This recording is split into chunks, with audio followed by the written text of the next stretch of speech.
For our program today, Mike Overhoff has been gracious enough to come and give a presentation on cybersecurity.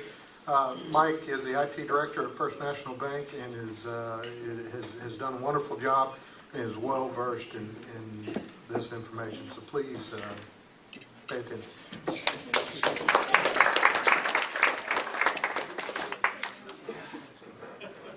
Now, the first test of any good IT person is, will the presentation work correctly, right? That's the very first one. So I wanted to come give you guys a little bit of, was asked to come give you guys a little bit of breakdown of cybersecurity. I want to start off by thanking you guys for having me here today. It's wonderful to be able to come talk about a subject that I'm very passionate about. So let's talk a little bit about staying safe in today's world. But first, for those of you who don't know me, here's a little bit about me. I'm a 1984 Livingston High School graduate. I'm a 1991 Sam Houston State graduate. Eat 'em up, cats. I've had 18 years in IT systems and security experience in mainstream oil and gas, as well as I've done several MLPs and about 20 mergers of companies and divestitures of companies in the time that I was in the oil and gas industry. From the oil and gas industry, I left there and I went to a little-known hotel called the Houstonian in Houston, Texas. The Houstonian is a kind of a upscale club, spa, and hotel that had a PCI breach. And for those of you who don't know what that's, payment card information breach that they were doing remediation on, and I was hired to be a project manager to help remediate that. And that is kind of where my second round of IT cybersecurity came in, and that's where I really began to become passionate about it, because I found out a lot of very interesting things about how the bad guys work. I have a bunch of certifications. For most of you, these letters won't mean anything. A buddy of mine says, oh, you're a CISSP, MCSE, OUSOB. But that's just a lot of things saying I passed a lot of tests on IT in general and systems, and currently working on another one. I'm currently working on the ability to be certified in incident handling, which will help me in what I do every day at the bank and understand a little bit of how hackers work and etc. One of the first things I'd like for you to know is cybercrime is not a new thing. Cybercrime has been around since the 1970s when modems first came online. And a guy named John Draper was playing around with a system one day, with a phone system, and he happened to blow a Captain Crunch whistle, for those of you that remember Captain Crunch cereal, into the phone, and realized he could dial long distance anywhere in the world and not get charged. That was the absolute first documented cybercrime that's occurred. This actually went on campuses in the Northwest for quite a while. People were using it to connect to the, at the time, very small internet that was actually called ARPANET at the time, and transfer files. And it was a very interesting way to hack a machine, so to speak, to blow a Captain Crunch whistle into it. So it just happens to produce the exact frequency needed. One of the first computer viruses was a worm, and there's a worm just means it tunnels through and finds files and propagates itself. By a guy named Robert Morris. That happened in 1989, and it caused a denial of service attack. And denial of service basically means that I am making the computer do so much for what it's doing for me as a hacker that it won't do what it needs to do for you. Like by making your computer run so slow, you can't use it. It won't work. In the 1990s, most of us will remember the highly publicized I Love You virus and the Melissa virus. Between 2005 and 2007, we had our first serial data breaches of credit card numbers. A guy named Albert Gonzalez stole 45.7 million payment cards from TJ Maxx. Does anyone remember that? That was a very low publicized event. It's actually one of the first financial crimes attributed to hacking. He actually hacked in and stole a file that contained payment card information. All of of you will probably remember the Christmas 2013 Target breach. 100 million people were affected by this. And what made it so notable that this happened was that it was the first time the CEO of a company was held accountable for a hacking event that happened to their organization. And so this is when businesses and boards of businesses started being held accountable for the cybersecurity of the environment that they manage.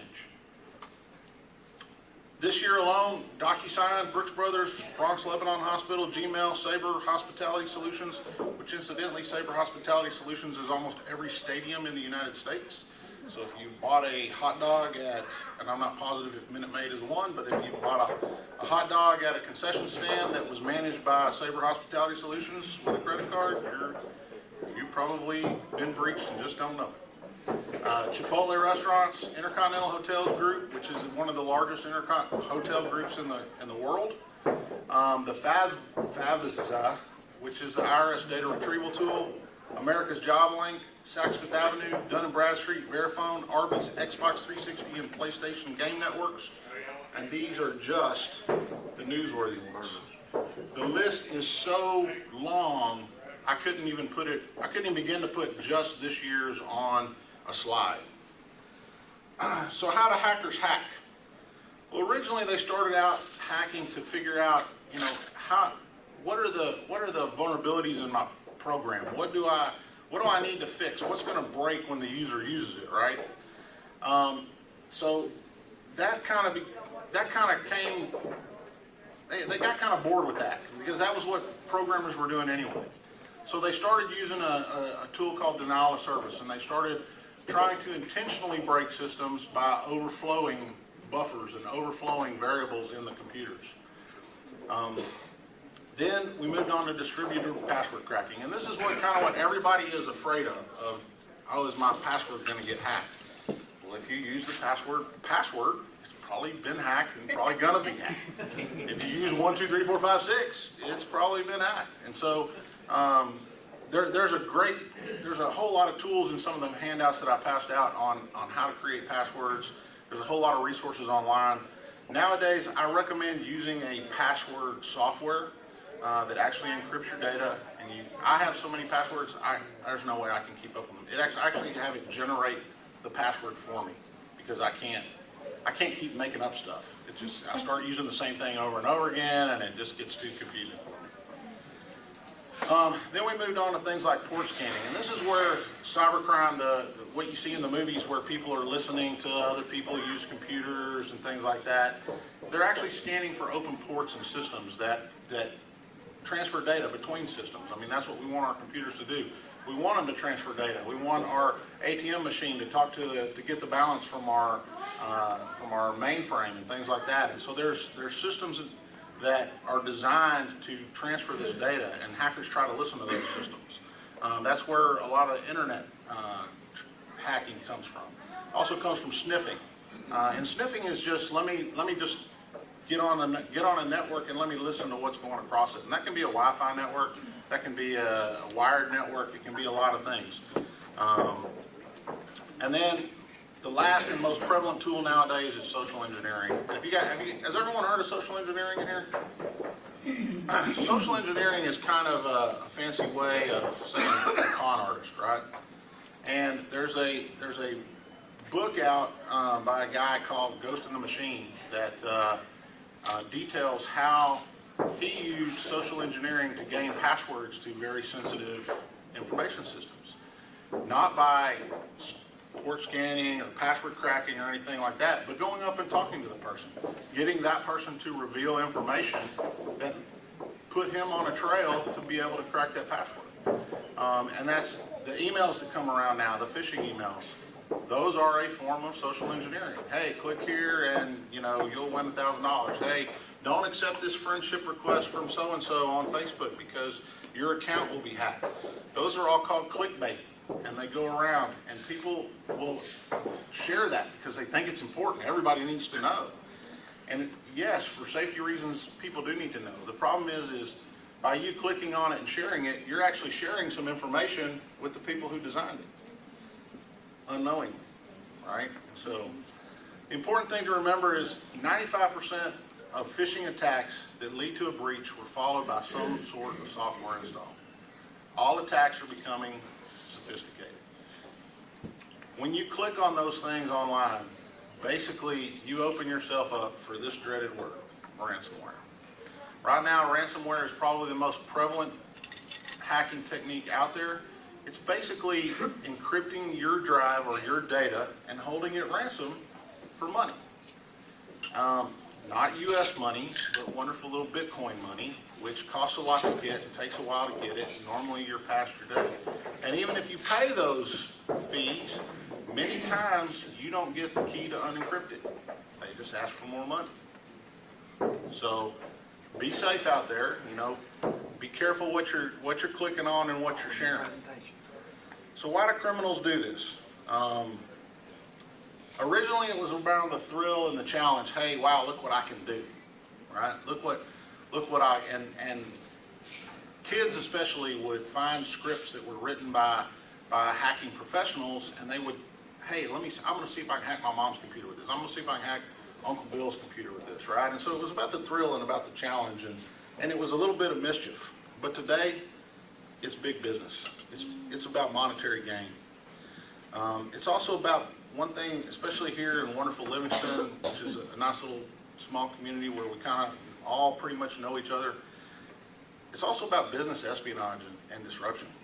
What would happen if competitive businesses in this town started pushing so much data at each other that they couldn't function? What would happen if, hypothetically, East Texas Telephone was to start pushing data at Livcom? What would happen, right? Would that disrupt the business of Livcom? Possibly. It would depend, right? But that's something that we don't want to see happen. In our wonderful little community, we don't have to worry too much about this. But it goes on. It goes on in big business. I can't tell you, there were two different mergers acquisition programs I worked on where we were actually had business espionage attempts from China that the FBI notified us that they were trying to figure out what we were going to bid to take over an oil and gas pipeline because they wanted to underbid us. So those things happen every single day, and it's not just China, it's other companies. Hacktivism. Hacktivism is a new kind of form of activism. It's where someone who's against the Keystone Pipeline or against the Trumps or whoever, they start email campaigns, they start hacking campaigns, they start whatever they can use to kind of disrupt what's normally going on. False news is, in a way, a sort of hacktivism. Malicious intent by foreign governments and militants. You guys may not realize this, but we are in a cyber war right now. I don't know if y'all are aware of that. It's probably not going to make the news any day. But the Iranian National Guard, as they're called, they have been attacked, and they have retaliated and will continue. It is believed that the latest round of, I think it's called the Petna virus, is a form of cyber warfare. There's a lot of speculation around these because no one wants to fully come out and admit that's what's going on. But all nation-state governments do it at some level. Most try to figure out how to prevent it. The important thing for people like us in Livingston is 24% of breaches affected financial organizations. Financial motivation now represents the majority of all breach motivations.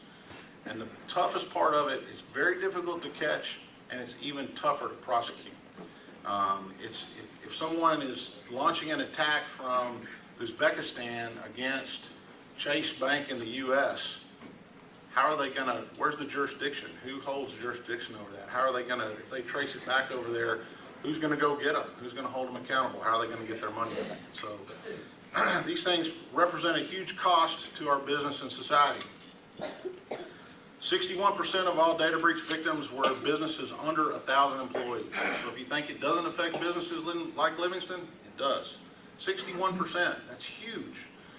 The 2017 DBIR, which is the Data Breach Investigation Report, which is put out by Verizon every year. If you want to just Google DBIR, you will find that report. It is a very interesting report, even for people who are not technically minded. They listed 42,068 incidences that encompassed 1,935 breaches. 471 of those were financial related. In other words, 25% of them. 296 involved healthcare data, and 239 involved public data like city records, tax records, things like that. Even some things that are normally open to the public. The global cost of cybercrime is estimated to be up to about $2 trillion and going up. By 2019, it's expected to reach $2 trillion, up from about $500 billion in 2015. So you can see this is a very growing area of why cybercrime is growing so much. The average cost per breach is between $4 and $7 million. The U.S. is on the high side. $4 doesn't sound like a lot, but to my friends at Church Street Financial, if you took $4 out of everyone's account in the United States, you'd have a lot of money, wouldn't you? It would be a lot of money. Again, the increasing cost of the other cost this has to business is a hidden cost. I say hidden cost; it's not completely hidden. But the cost of compliance and regulation to all businesses. I mentioned earlier how the Target CEO was held accountable, one of the first held accountable for the data breach of Target. If you look at the regulation that's been put in place, the cyber regulation that's been put in place since that event, and the compliance issues that have been put in that place since that event, the cost to business is at least 2 to 3 full-time equivalents per organization. And if you're not doing it, then you're probably at a high risk of being breached at some point. I mean, I don't know of an industry that's not doing some additional either PCI compliance, regulatory compliance, federal requirements. Obama passed a internet safety regulation that's pushed a lot of it out to. In general, all of these are passed on to the consumer in some form, whether it's higher prices at the cash register, whether it's lower returns from the stock market, whatever those things are. But they do affect us all, so it's important for all of us to be very diligent. The problem, though, isn't as easy as you think, because what do we think our biggest security risks are? Hackers? Show of hands for hackers. What about advanced persistent threats? Who thinks our biggest risk are advanced persistent threats, like nation-state actors like China? What about bad configurations on computers, leaving holes open? I got one, I got a couple over here, okay. What about operating system vulnerabilities? That's a huge thing. We have Patch Wednesday every Wednesday now, so or Patch Tuesday. So weak passwords. Who thinks weak passwords?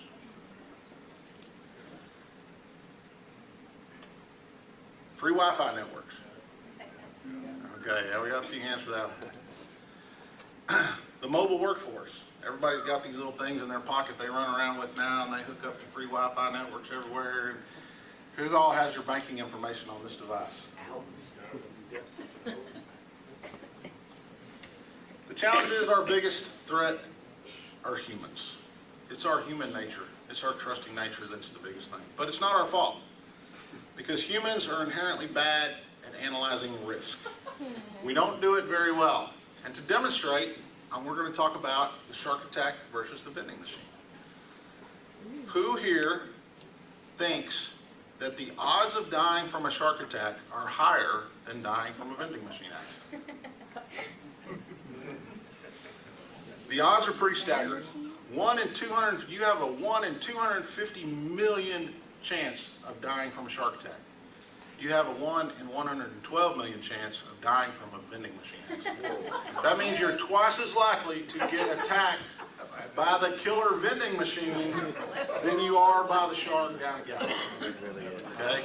So again, it's not our fault. We're hit with publicity and media and things like that every day. So what do we do to protect ourselves? First of all, use complex passwords. Like I mentioned earlier, I use a password vault that sits on my phone. It's on my network as well. I can access it wherever I need to. I can back it up. I can restore it if I need to. It's encrypted. The company I use has a guarantee that if they are hacked, they will pay consequences. And I pay for that. That's a paid service. I figured my passwords were important enough that I should pay for that service. That's the free ones. I don't know if I can trust them. I don't know how they're making money. They're sharing my data somewhere. Don't share your complex passwords. I can't tell you how many times we hear people, even my own family members say, oh, my password is just blah, blah, blah, blah, blah. Across the room, in an open room of people, you know. Oh, my PIN on my credit card is blah, blah, blah, blah, blah. They tell their kids that, and they tell their family members that, and then they wonder, where did my money go? What happened to it? When possible, use dual-factor authentication. Every mail organization, Gmail, Yahoo, etc., has dual-factor now. You can get their dual-factor is just another form of, it's an additional authentication you have to go to. I'll give you a great example. If you've enabled thumbprint or fingerprint scanning on your phone, that's dual-factor. If you have a password, you have a thumbprint, that's dual-factor. It's using dual-factor even though you're only putting your thumb up there, because it knows the passwords. Keep your operating system updated. I can't tell you guys how many times I've gone to work on someone's PC at their house, and the first question I ask out of my mouth is your operating system updated? And is your antivirus updated? Well, no, you know, it was time to renew that antivirus, and I didn't want to pay that $40. And I said, well, how much is that data on your PC worth? You think it's worth $40? You know? And yeah, or oh, I haven't updated my PC in ever. I'm still using Windows 3.1.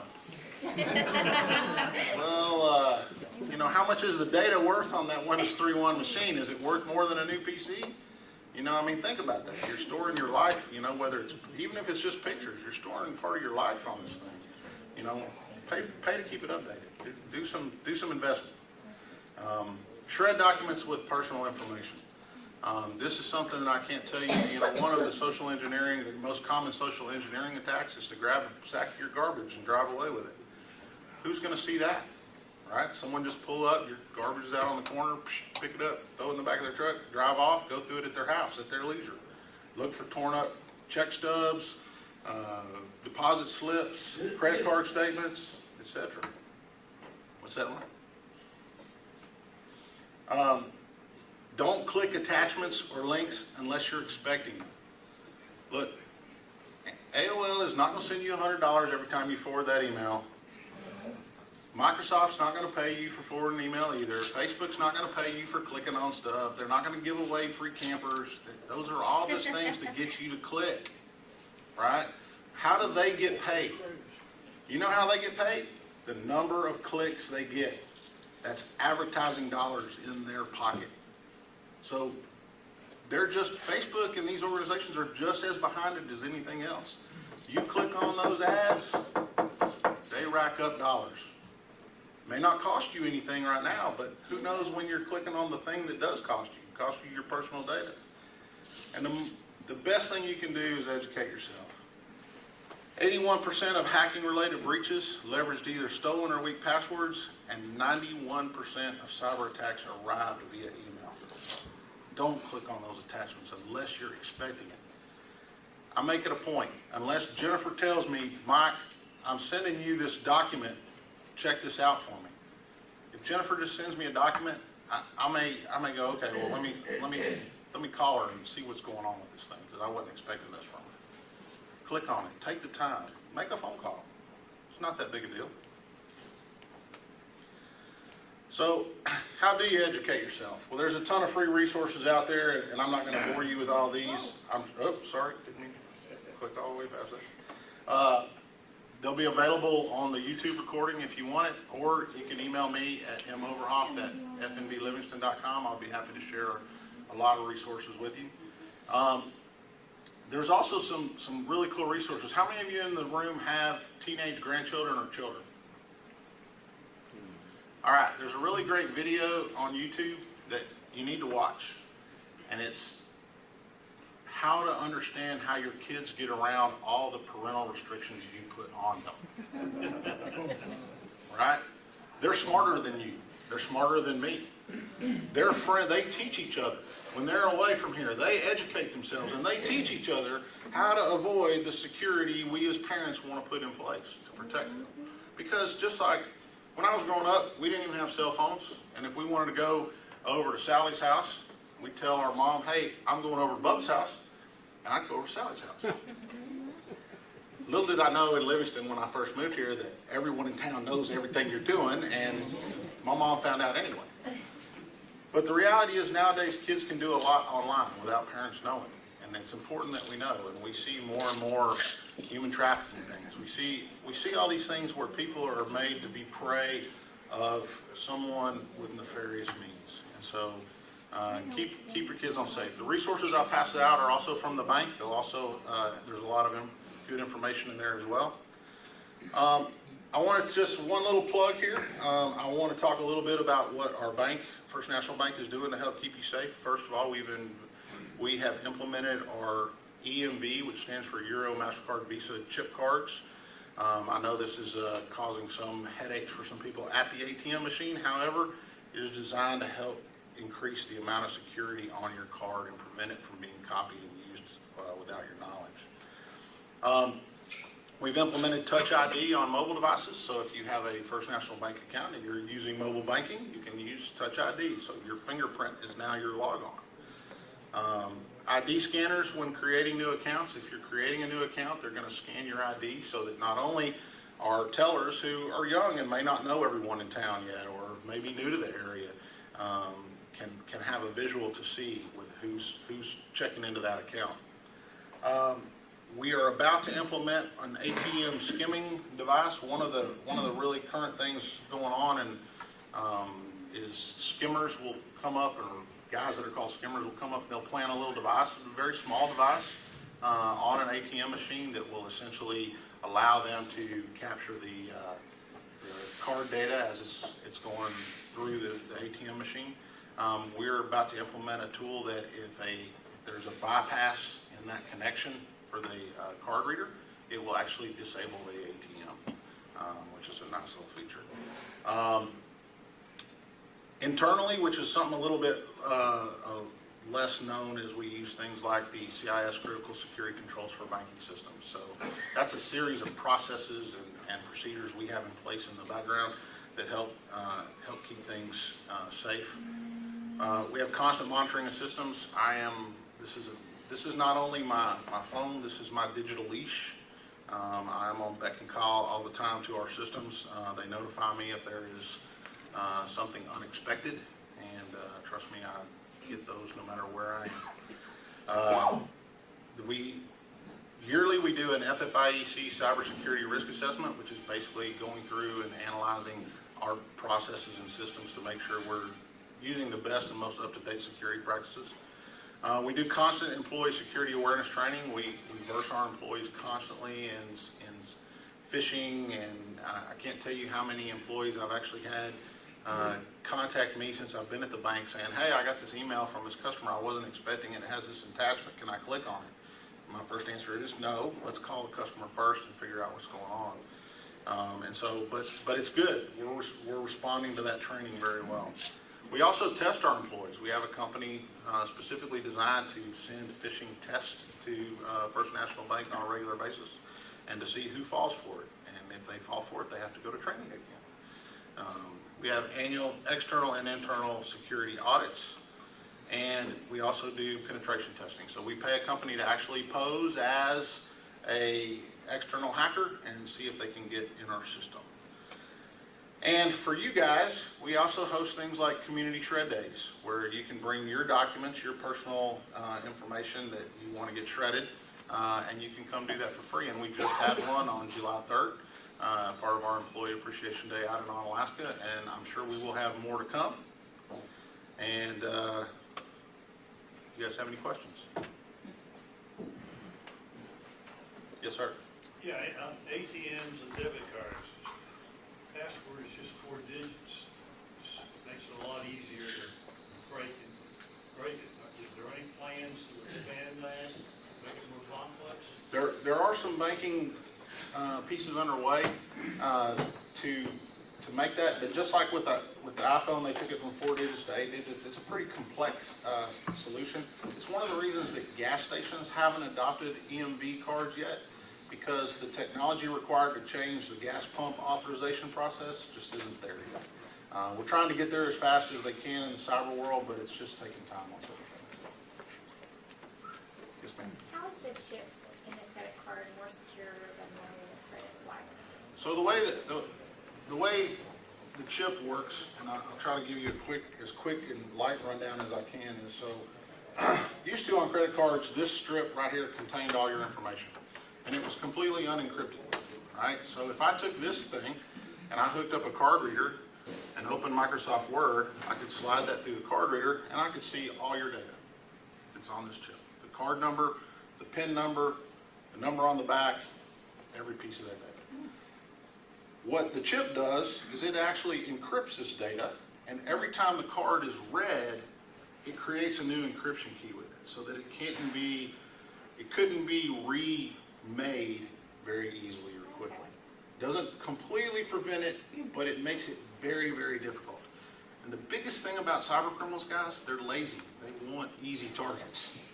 They want to make fast money. They're not here to, they're not here to invest hundreds and hundreds of hours in something that's going to give them $100,000. They want to invest an hour and make $1 million.